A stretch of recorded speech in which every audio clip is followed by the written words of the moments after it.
may dadating tayong investor. Yun ang gusto kong asikasuhin nyo talaga. Huwag na po kayo mag-alala sa investor niyo, ma'am. Ako po ang mag-aasikaso. Sir, pasensya na po kayo kung pangit po na waiter yung nakaharap niyo. Huwag po kayo mag-alala, sir. Ako po mag-aasikaso sa inyo. Ba't ka nagagalit? Sumasagot ka pa eh. Oh, shit! Bagay lang yun sa inyo. Mukhang hindi pa naman kayo naliligo eh. Di ba? May apang dito na pumasok kahapon. Hindi mo nakita kasi nag-CR ka eh, sayang. Ayan, kaya siguro hindi ko nakapag-log out dito kahapon. Ay, oo nga, nakalimutan ko. Uy! Kayong dalawa. Oras ng trabaho, nagchichismisan kayo. Bakla, ayusin mo yung pag-ano mo ha. Nakapaglinis ka na ba? Yung sahig ko. Ilinis na nga yung sahig eh, tsaka napunasan ko na yung mga tables. Okay na lahat yan. Buti naman. Di yung oras ng trabaho, nagchichismisan kayo. Aga-aga, base mode agad. Sagot ka pa ng sagot. Good mukha mo sa lababo eh. At ka naman bakit? Tinitingin-tingin mo. Naligo ka na ba? Parang hindi ka pa yung naligo ah. Naligo ka lang yata ng pabango ah. Amoy lupa pa din eh. Pumunta ka lang ba dito para laitin ako ulit? Bakit? Nasasaktan ka? Nagsasabi lang naman ako ng totoo ah. Parang affected na affected ka. Sabi ka naman makapagsalita, kala mo naman, gwapo ka rin. Bakit? Gwapo naman talaga ako ah. Ang dami yung nagkakandara pa sa akin eh. Ma'am, good morning po. Good morning, ma'am. Sana nga, good morning, ha? Aga niya, naririnig ko kayo. Sa nga pala, yung laging billing ko sa inyo, ha? Ang customer, aayusin lagi. Alam niyo, ang policy ko dito sa resto natin, ang hindi tumupad sa gusto ko, sa mga binibiling ko, anytime pwede ako magtanggal. Naintindihan nyo? Lalo ngayon, may dadating tayong investor. Yun ang gusto kong asikasuhin nyo talaga.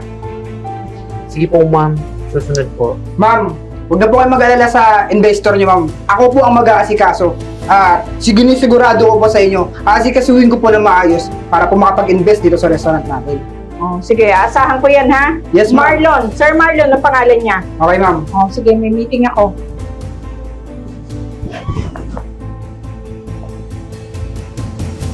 Investor daw. Yeah.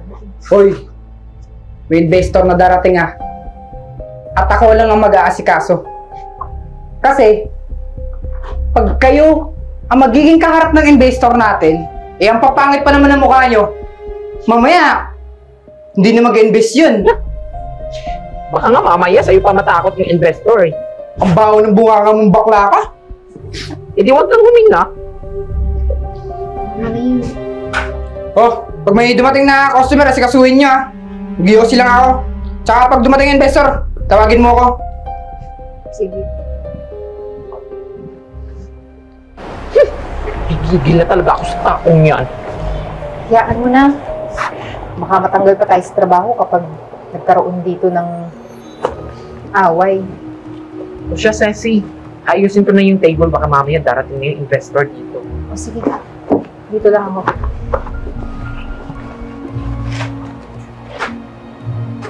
Ay, good morning, sir. Good morning. Ano po pala pangalan niyo? Marlon. Ikaw pala yung sinabi ni Madam na darating ngayon. Sir, good morning po. Eden, baka sinabihan na kita. Pag dumating si Sir Marlon eh, tawagin mo ako. Pasensya na po. Bobo mo talaga eh, no? Sir, pasensya na po kayo kung pangit po na waiter yung nakaharap nyo. Huwag po kayo mag-aalala, sir. Ako po mag-aasikaso sa inyo. Kasi, hindi nyo lang po kailangan ng menu. Kasi, ibibigay ko po sa inyo yung bestseller namin dito. Okay, sige. Good morning, sir. So, pwede mo po. Doon lang po sa table. Doon no? Sa dulo, doon ka mo po. Magantay ka na lang na mag-aasikaso sa'yo. Sige na, may kausap ako eh. Sir, pasensya na kayo, sir ha. Okay lang. Sir, po po. Thank you.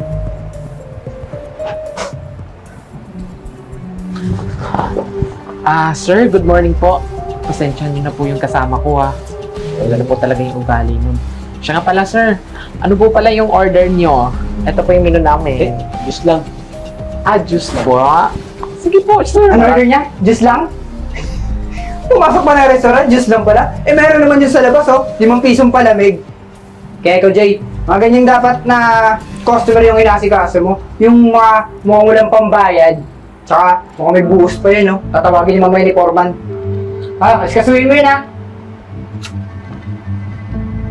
Pang waiter na yun, Kaya nga, sir. Nagpapasensyahan ko na nga lang, eh. Pero yan mo, sir. Diyos po. Apo, Diyos. So, wait lang po, sir, ha? Balik na lang po ako dito. Thank you. Sir, tubig po muna. Kasi inaasikaso pa po yung mga pagkain na ihahanda para sa iyo. Sige. Kumusta naman yung isang waiter doon? Yung Enzo ba yan? Mukhang masama yung ugali,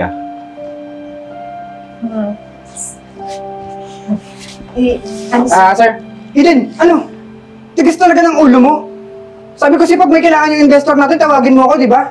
Dahil ako mag-asikaso sa kanya. Sir, pasensya na kayo, sir, Yan kasi yung pangit na waiter dito, sir, masyadong pakailamera, eh. Tsaka, yung ibang customer namin, umaalis dahil sa kapangitan yan, eh. Dahil din sa sobrang sama ng ugali. At saka isa pa, sir, yung mga benta namin dito, kinukupit niyan, eh.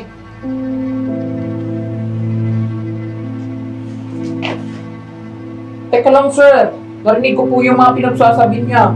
Eh, hindi naman po totoo lahat ng yun, sir, eh. Mabait na empleyado po to si Eden dito. Marami nga pong natutuwa ng mga customer sa kanya, eh. Kasi maayos po yung servisyo niya. Bakla, pa-epal ka talaga, eh, no? Ano pinagsasabi mo dyan?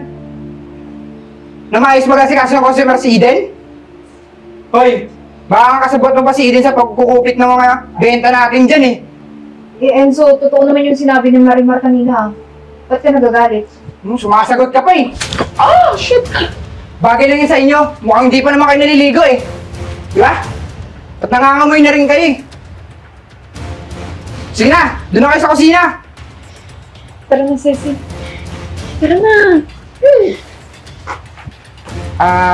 Sir Marlon, pasensya na po kayo sa nangyari, sige po, sikasuhin ko na po yung pagkain nyo.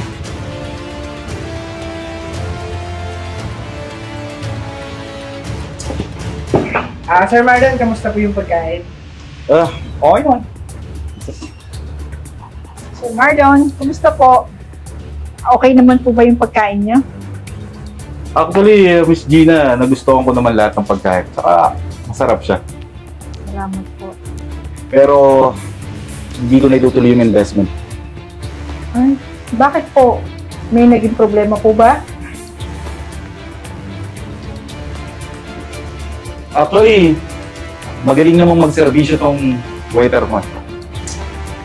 Diba ma'am, sabi ko po sa inyo, magaling po yung servisyo ko. At diba, sinabi ko rin po kanina, ako mag-asikaso sa investor niyo po kay Sir Marlon. Yun nga lang, hindi siya marunong rumispeto ng ibang tao. Lalong-lalo na sa anak ko.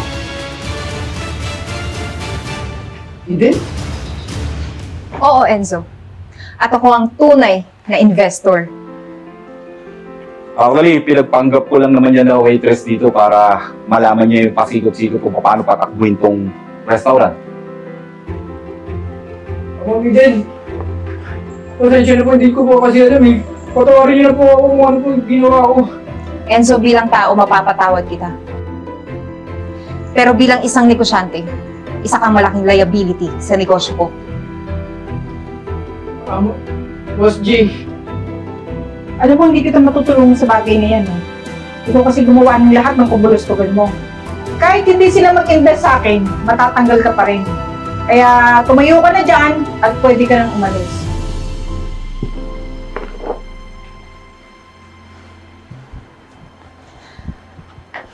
Well, Ma'am G, para matuloy na yung pag-invest ko dito sa restaurant nyo, gusto ko na i-promote nyo muna si Marimar bilang isang bagong supervisor. Kasi nakitaan ko siya ng potensyal. Nakitaan ko siya kung paano siya makipagtungo sa mga customers. At alam kong mas magkakaroon tayo ng progress dito sa restaurant na to.